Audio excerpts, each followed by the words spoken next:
សួស្តីបងប្អូនទាំងអស់គ្នាឥឡូវថ្ងៃនេះយើងសាកមកធ្វើសំណួរដែលមាននៅក្នុងសៀវភៅថ្មីចាសៀវភៅបោះពុម្ពថ្មីដែលខាងក្រសួងកូរ៉េគាត់ត្រឹមតែធ្វើការផ្លាស់ប្ដូរនៅសៀវភៅថ្មីចាគឺសៀវភៅ EPS ថ្មីហ្នឹងឥឡូវយើងសាកមកធ្វើសំណួរទាំងអស់គ្នាចាអញ្ចឹង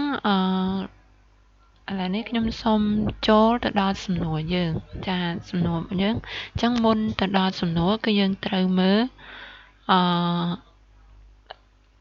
ចំណងជើងគេសិនចំណងជើងសំណួរថាតើគេចង់ឲ្យយើងធ្វើអ្វីធ្វើយ៉ាងម៉េចឬក៏គោលបំណងរបស់គេសំណួររបស់គេហ្នឹងគេសួរយើងអំពីអ្វីចាសំណួររបស់គេសួរគេនិយាយថាចាថាNe용 quá khoản ke inen krimel kuru sipsio ចាអញ្ចឹងយើងមកមើលពាក្យថ្មីមួយចាពាក្យថាចាពាក្យថានេះបកប្រែថាបន្ទាប់ចាថាបកប្រែថាបន្ទាប់ចាបន្តមកទៀតគឺពាក្យមេយងចាមេយងនេះបកប្រែថាអត្ថន័យចាអត្ថន័យឬក៏ខ្លឹមសារ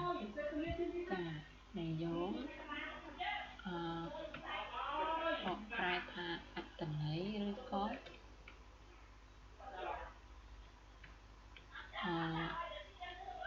ខ្លឹមសារចាខ្លឹមសារអត្ថបទអីចឹងណាចាបន្តមកខ្វាន់គេនេះគឺបកប្រែថាទំនាក់ទំនងចាខ្វាន់គេនេះបកប្រែថាទំនាក់ទំនងចា inner ចា inner នេះបកប្រែថាមានដូចគ្នាចាមានបកប្រែថាមានចាបន្តមកទៀត cream យើងដឹងច្បាស់ហើយបកប្រែថា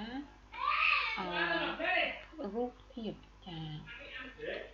cream គឺរូបភាព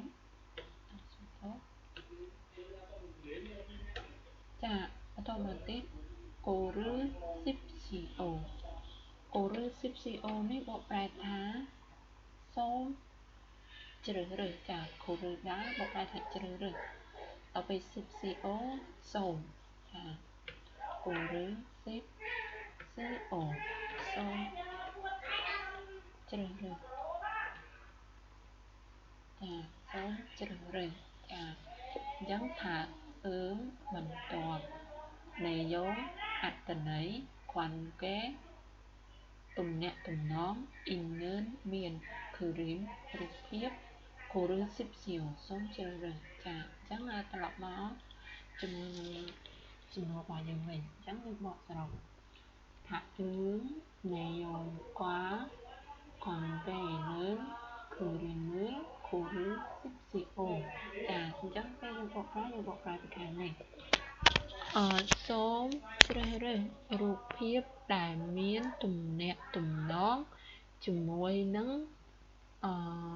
អត្ថន័យនៅខាងក្រោមចាឬក៏បន្ទាប់នេះអញ្ចឹងអត្ថន័យគេនេះអត្ថន័យមិនយើងទៅមើលមួយចាអត្ថន័យរបស់ពាក្យគេនេះគឺពាក្យអ៊ុយចា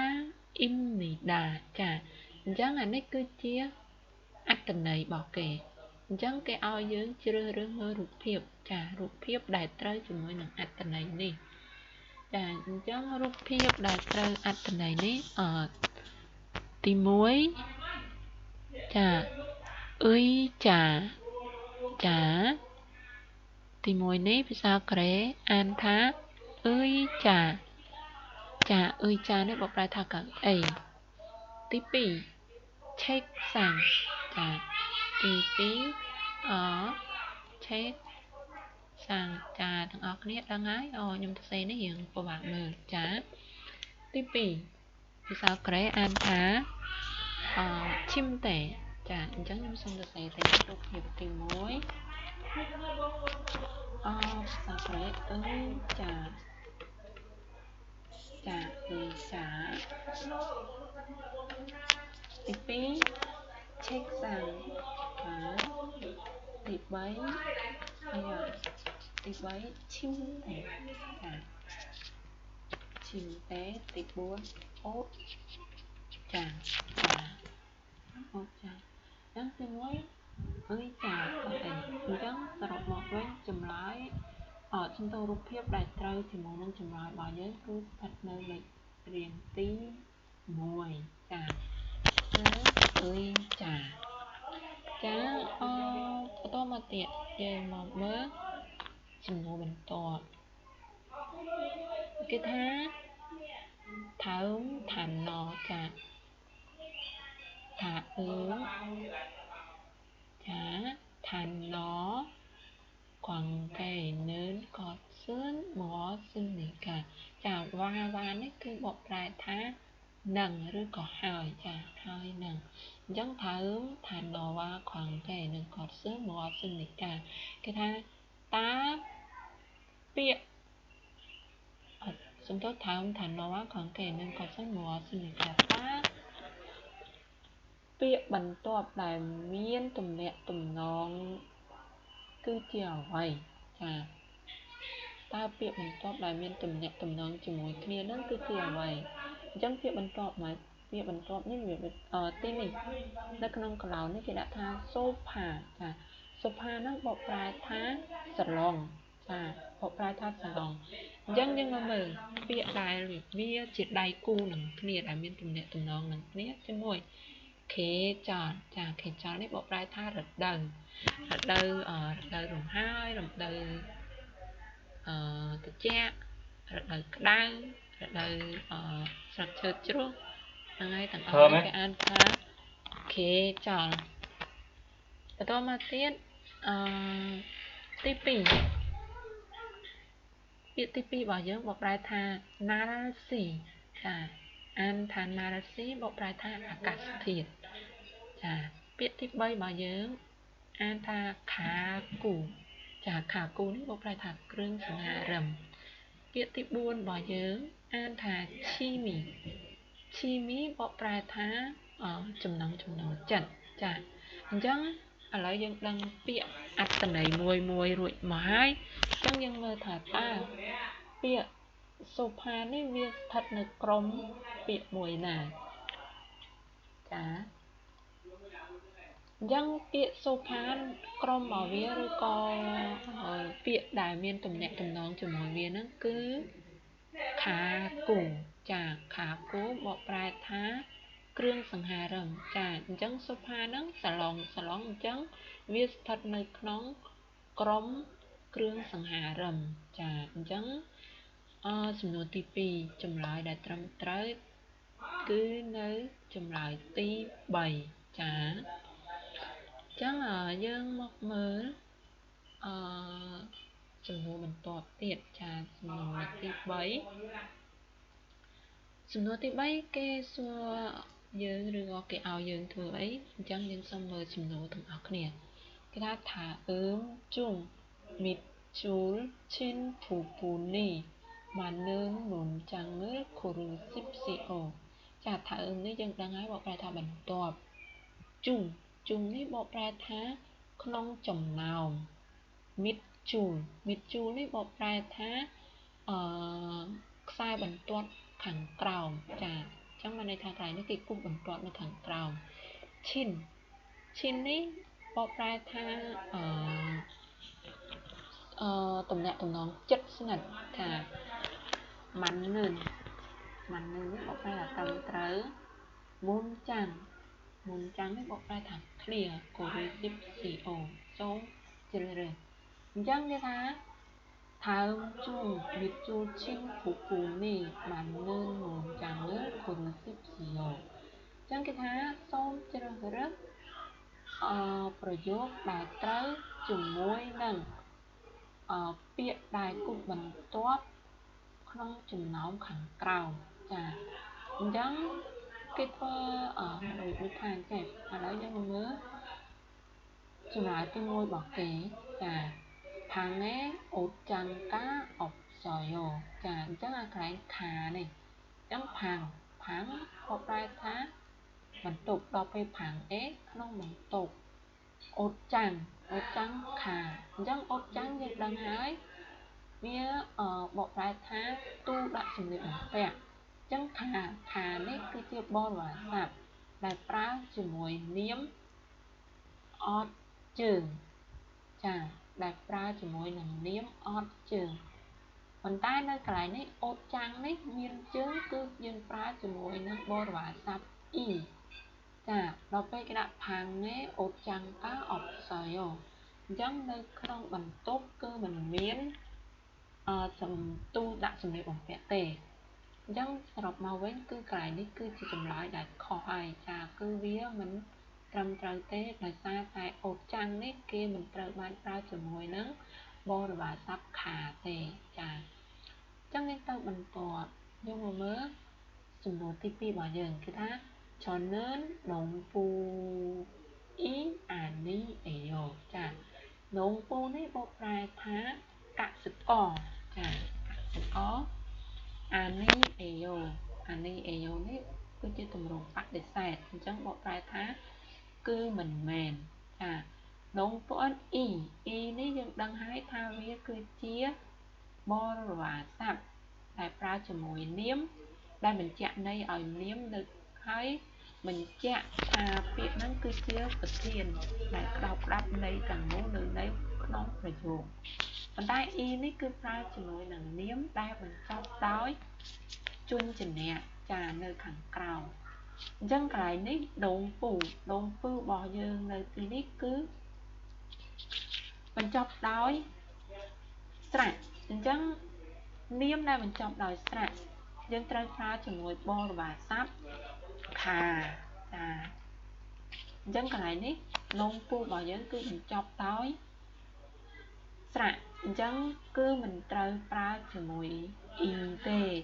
cứ trời pha cho mùi nắng khả dân cái này có chia chủng loại đấy khó khó trăng tha nồng phù cả ốc sống tồn nồng phù y tạm bắt tới cứ dân trời phá cho nên nồng phù cá nế hiểu tôi vẫn được bằng trời cái đi kịp khó hài dân mà clear bằng tọa clear tỉ quấy đã 저는 다라지는 회사에 있어요. 자, 다라지는 회사에 있어요. Dân ở nó chi chia bô và sạp là dân ta chỉ mỗi nắng ti tàng hay rồi bê đại ti hay xa nó cứ chỉ bộ bài thá krom hồn dân nó ban này thá dân phai cho mọi người việc cái chuyện bò và sắp đây bật chạm thì tăng phần tái dương vì mình chạm vì sự cam một việc đại thơ nó ti tăng tề dân nó và dân chị xó viết cái chia bò và sắp đây phần tái vì tạo việc trời ban phai cho mọi người liếm mình chạm thì tăng hai mình chạm thá dương thơ sự cam một việc ở vậy mỗi nó ti tăng rồi dân tập mà với 다리씨는 회사에 있어요. 좀 더 다라씨는 회사에 있어요. 자, lúc là cứ nơi ai cộng hồn lúc là cứ nơi ai cộng hồn dân chùm lại ní cứ chia chùm lại đấy trăm trời ní cứ cái pra trời chùm mùi nắng clear bọc kì dân phía u mùi nè cứ việc trời chùm mùi nắng clear mùi nè 다라시는 회사에 있어요. 다라 그리고 lúc 다라 cứ nơi ai cộng hồn chẳng dân xã mà mơ chùm lại tiệc buôn hãy thấy câu việc chùm lại khó lời xa tay xích tăng 밥을 먹어요. 밥을 먹어요 nơi tin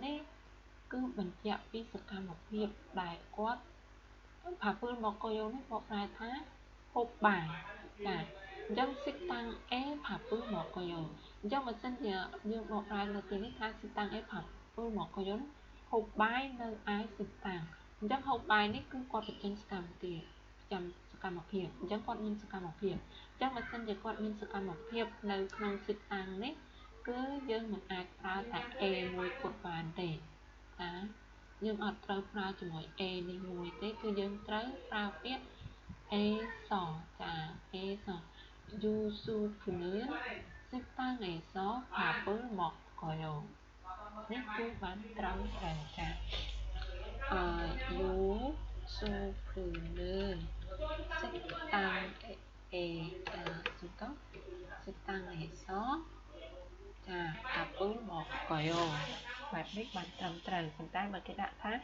you should clean sit down A paper មកកយោគឺជាចម្លើយដែលខុសចាអញ្ចឹងត្រឡប់មកវិញចម្លើយ